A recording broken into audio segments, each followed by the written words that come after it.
107. Dati, ganyan lang. Dati, ganyan lang. O ngayon, tingnan mo, tatayuan natin kung gaano kataas.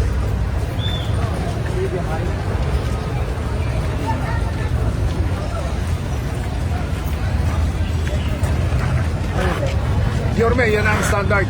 Lahat ang gagawin natin, puro box culvert na. Tapos, meron tayong tinatawag na double barrel, triple barrel. Ibig sabihin, ito, single barrel. Meron tayo doon, double barrel. Yung ginawa natin yung isang araw, triple barrel. Para talagang catch basin na siya. At the same time, dediretso yan sa pumping station ng MMDA. Dati, gaganito lang yung tubo niya. Ayan. Ayan, ito na. Kalalim pa dati Ito yan, na. Ayan o. Ayan. Dati, gano'ng kataas? Ano, yung tubo. 24, 36 inches. So imagine mo yan. Ayan. Ito na yung ganito na kalalim yung kanal, sir. Ito na. Safe na safe ang senior citizen dyan. Linisin. Saka mas madaling linisin. Kasi pag nagkaroon ng manual yan, paglubog natin, no, meron tayong mga machine na panghigop. Ang base niya na. So whatever sand that it will accumulate through the years, mas madaling paihigop. Ilang taon na ba yung dating ano? Hindi ka pa yata pinapanganak. Pareho tayo. Mayor, bago magtag-ulan, nakabaon na yan. Okay. Oo. We cross finger. Siyempre, talagang hinahabol natin. In fact, kahapon wala pa yan. Oh, kahapon, di ba? Nalulubog lang yan kanina. So mabilis yan. Eh, nagawa na yung tag. Ano yung mga lugar, Yorme, na ano? Mga lugar na may mga ganito, mga priority ng mga lugar na mayroon? Ayon lang sa pera muna namin, itong area na to. Kasi based on drainage master plan ng City of Manila na pinagawa ko 3 years ago, natapos this year at 2025. So whatever money that we have, yun naman ang ini-implement natin, meters by meters. Pero ang ginawa na natin yung medyo makabago na, tsaka medyo pangmatagalan ng ano. Hindi tinipid, Yorme. Well, kayo na humusga. Oh, kayo na humusga.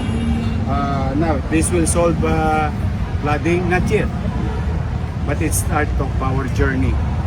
Long journey of the city na umupa agad ang Lumulubog po ba dito kapag lubog.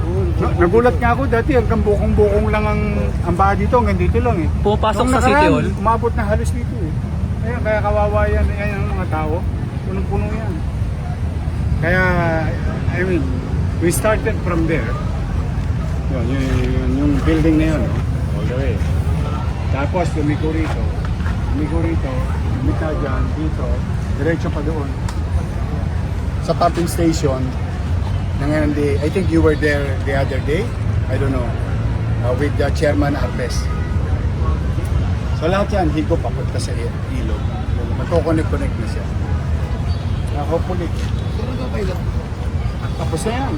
Kahapon lang hinukay yan. Kahapon lang to i-start. Tapos yan, hinulog na. So, dudukong. Hopefully. Mas maganda ron, triple barrel. Ibig sabihin nun, tatlong ganyan. Doon sa...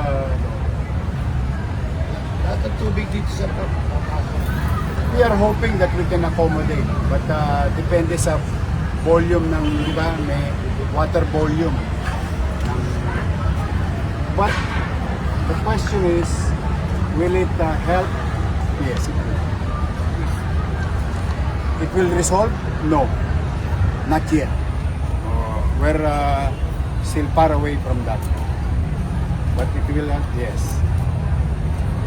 Eh kung marami kami pera, siyempre mas maganda. 100 plus billion yung drainage master plan pag in-implement. But we don't have that kind of money. Ito po, mga magkano na? A few millions lang to. paligid mo na ng Manila City Hall? Unti-unti. Tapos wala nang balikan. Ibig sabihin talaga may tutunguhan. Whether it is 10 years, whether it is 5 years, basta tuloy-tuloy lang lang.